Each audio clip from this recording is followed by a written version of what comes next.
Well guys, welcome back to my channel. जैसा ही दोस्तों आप देख रहे हैं कि हमास और इजराइल के बीच में बहुत बड़ी जंग हो रही है। इसी बीच में अरब देश जो हैं वो दोनों के बीच में सुलह करवाने की कोशिश कर रहे हैं, या फिर अब यूँ कहें कि वो हमास पे युद्ध जो हमले हो रहे हैं उसको कम करने की कोशिश कर रहे हैं।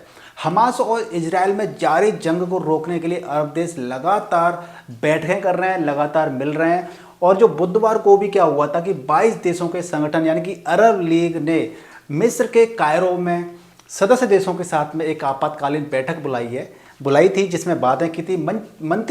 जो मंत्रिमंडल स्तर के लोग होते हैं, मंत्री स्तरीय लोग होते हैं, उन्होंने बातें की थी, जिसमें विदेश मंत्रियों के बीच हुई बैठक में अरब लीग ने इजराइल द्वारा गाजा पट्टी में जो भी आवश्यक जो मूलभूत सुविधाएं होती हैं उसमें जो कटौती की है, जिसमें पानी, भोजन, दवाइयां हैं, उनको सुचारू रूप से चलाने का आग्रह किया है। लेकिन ये समस्या बहुत जल्दी सॉल्व होने का नाम नहीं ले रही है, क्योंकि ये समस्या और ज़्यादा बढ़ती जा रही है। क्योंकि जिस तरीके से गाजा पट्टी में हमास ने जिस तरह से इजराइल में निंदनीय कार्य किया है, उसकी वजह से इजराइल बहुत गुस्से में है और वो हमास को एक तरह से क्या करते हैं, जो गाजा पट्टी है उसकी सप्लाई चेन को रोक करके उस पर प्रॉपर तरीके से अटैक कर रहा है, जिससे कि ज़्यादा से ज़्यादा नुकसान हो। और इसी बीच जो भी अरब देश के जो लोग हैं, अरब देश हैं, वो इस हमले को अपने साथी हैं उनको बचाने का प्रयास कर रहे हैं, जिससे कि वहाँ पे एक कह रहे नारा दे रहे हैं कि जिससे कि इंसानियत बची रहे। लेकिन इंसानियत उस समय कहाँ गई थी जब इजराइल पर बर्बरता की जा रही थी, या अभी हो रही है। और आप देखेंगे कि बहुत सारे ऐसे वीडियोस आए हैं, बर्बर वीडियोस आए हैं, जिन वीडियोस को मैं यहाँ पे चला नहीं सकता हूँ, क्योंकि वो बहुत ही ज़्यादा भीभत्स है, बहुत ही ज़्यादा सेंसिटिव है। आप देख सकते हैं बच्चों का कत्ल कर दिया गया, गले काट दिए गए। हालांकि ये चीज़ मुझे पता नहीं चाहिए यहाँ पर, लेकिन फिर भी क्या करें, ये सारी चीज़ें उत्पन्न हुई हैं।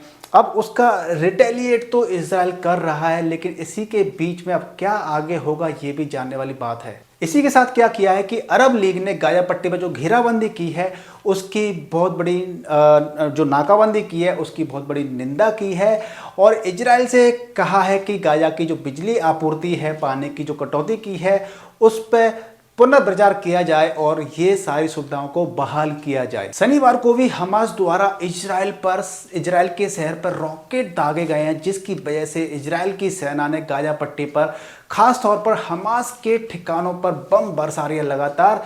और इजराइल ने गाजा पट्टी की पूर्ण घेराबंदी करते हुए पानी, भोजन और बिजली की आपूर्ति को ठप कर दिया है, काट दिया है। अस्पतालों में ऑक्सीजन की कमी हो चुकी है, यानी कि हमास पर जिस तरह गाजा पट्टी पर जो हमले किए जा रहे हैं इजराइल के द्वारा, जिसकी वजह से वहाँ का जो इंफ्रास्ट्रक्चर है वो तहस नहस हो चुका है।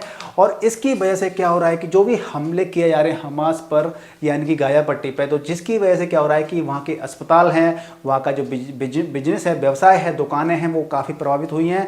और इस तरीके से जो दवाइयाँ हैं उनकी भी आपूर्ति ठप हो गई है। और अरब लीग है उसकी बात करें कि आखिर अरब लीग है क्या और इसके अंदर कौन कौन से देश हैं, तो ये भी एक आपके लिए करंट अफेयर में क्वेश्चन बन सकता है। जैसा कि वर्तमान अगर अरब लीग की बात की जाती है तो इसके अंदर 22 सदस्य देश हैं, जिसके अंदर अल्जीरिया, बहरीन, मिस्र, Iraq, Jordan, Kuwait, Lebanon, Libya, Mauritania, Morocco, Oman, Palestine, Qatar, Saudi Arab, ठीक है ना, सोमालिया, सूडान, ट्यूनीशिया, संयुक्त अरब अमीरात और यमन, जिबूती, कोमोरस और सीरिया हैं। हालांकि सीरिया को भी इस समय सस्पेंड कर दिया गया है इस लीग से। तो आप देख सकते हैं कि मुस्लिम कंट्रीज़ के 22 सदस्यों का संगठन है OIC, जिसके अंदर इन्होंने काफ़ी दबाव बनाने का प्रयास कर रहे हैं जिससे कि ये युद्ध रुक जाए। इसी बीच सऊदी अरब ने क्या किया है कि OIC की बैठक बुलाने की मांग की है, जो कि मंगलवार को ये मीटिंग हो सकती है। तो इजराइल फिलिस्तीन जंग को लेकर के सऊदी अरब ने एक मांग की है कि जिसमें 57 मुस्लिम देश हैं वो इस OIC की बैठक में शामिल हों। और इस आपात बैठक की मांग ये रहेगी कि ये दबाव बनाना चाहते हैं इजराइल पर, जिससे कि अंतर्राष्ट्रीय जो इसका उद्देश्य अंतर्राष्ट्रीय स्तर पर शांति और सद्भाव बनाते हुए मुसलमानों की रक्षा करना। इसी बीच सऊदी अरब ने कनाडा और ब्रिटेन से बात की है, जिसमें जो ब्रिटेन के विदेश मंत्री हैं उनसे भी बात की गई है। ऐसा अनुमान लगाया जा रहा है कि ये बातचीत पॉजिटिव जाए और ये दबाव बनाने की प्रक्रिया होगी कि इजराइल पर दबाव बनाया जाए। दोस्तों, इजराइल और फिलिस्तीन के बीच में यानी कि जो हमास पे जो हमले किए जा रहे हैं, इसके ऊपर आप लोगों की क्या राय है, प्लीज़ कमेंट कर बताइएगा। कौन सही है, कौन गलत है, किसने गलत किया, किसने सही किया, क्या ऐसा होना चाहिए, इंसानियत के नाते क्या ये चीज़ जायज़ है? प्लीज़ कमेंट करके बताइएगा। मिलते हैं नेक्स्ट वीडियो में, तब तक गुड बाय, टेक केयर।